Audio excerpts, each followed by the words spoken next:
De tous les pays qui sont engagés à nos côtés dans la lutte contre le terrorisme, la France est le pays qui consent le plus de sacrifices. Ce sont 53 jeunes Français qui sont morts au Mali. Moi, je suis sûr que le jour où les Français plieront bagages à Gao, ce sera le chaos. Les gens de Gao le savent de toute façon. Je suis totalement désolé de la campagne qui est menée contre eux.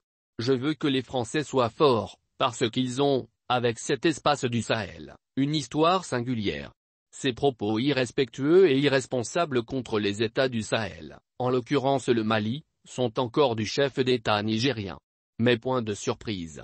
Notamment, lorsque Mohamed Bazoum ne compte que la cinquantaine de soldats tués au Mali, en faisant exprès d'ignorer que ce sont aussi et surtout des milliers de soldats maliens et de populations civiles innocentes qui sont morts dans cette guerre sans fin contre le terrorisme au Sahel.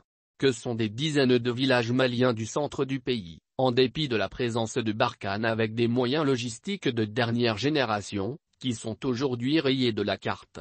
Qu'au centre du Mali que ce sont des milliers d'enfants qui ne peuvent plus aller à l'école, et se taira. Il manquerait d'honnêteté. Mais le chef d'État nigérien n'est-il pas dans son mauvais rôle? Depuis sa prise de fonction, sa position sur les questions sahéliennes est calquée sur celle de l'Élysée. En raison de cela, il n'a de cesse de démontrer par son allégeance à la France qu'il est un laquais de l'Élysée. Mais désormais, par ses propos irrespectueux et paternalistes sur le Mali, il n'y a plus de doute que Bazoum est aussi le Judas de la cause sahélienne. D'autant que, au lieu de défendre les intérêts des États sahéliens, il a délibérément choisi de se mettre au service de son maître de l'Élysée, pour vanter les mérites de l'armée française au Mali. Pour vilipender l'armée malienne. Pour ignorer la triste réalité que vivent les populations maliennes, en l'occurrence celle du centre. Pour faire fi de l'échec de l'opération Barkhane au Mali. Mais fort heureusement les populations maliennes, en seules maîtresses de leur destin, sont plus que jamais convaincues que la présence de Barkhane dans leur pays a montré toutes ses limites. D'autant qu'elle n'est pas arrivée à lutter efficacement contre le terrorisme. Lequel a, au contraire, pris plus d'ampleur pour s'appuyer sur des communautés ethniques nationales, vivant naguère en bonne intelligence, afin de les mettre en conflit. D'où la survenue de nombreuses attaques et représailles meurtrières entre elles.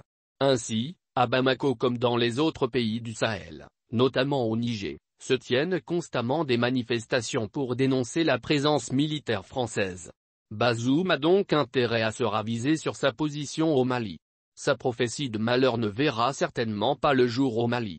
Car, si jamais l'armée française se retirait du Mali, Gao ne serait pas dans un chaos.